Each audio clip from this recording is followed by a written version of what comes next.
কিন্তু আমার নবী এত বিনয়ী, এত ভদ্র, এত নম্র, এত শান্ত, এত শিষ্ট, এত হাম্বল। আউট অফ হাম্বলনেস তিনি নিজেকে রাসূল পরিচয় দিতে লজ্জাবোধ করতেন। তিনি নিজেকে রাসূল পরিচয় দেওয়ার আগে নিজের আরো ছোট করে বলতেন, আমি আল্লাহর গোলাম, তারপরে রাসূল। কত ভদ্র মানুষ, কত বিনয়ী মানুষ।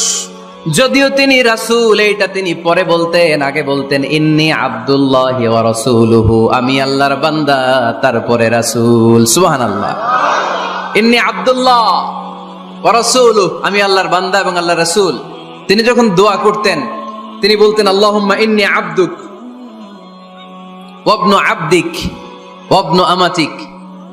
আল্লাহর কাছে দোয়া করতেন, কাঁদতেন আর বলতেন, আল্লাহ আমি আপনার গোলাম, গোলামের ঘরের গোলাম, বান্দির ঘরের গোলাম। আমার বাবা আব্দুল্লাহ আপনার গোলাম, আমার মা আমিনা আপনার বান্দি, আমার 14 গোষ্ঠী আপনার গোলাম। নাসিয়াতি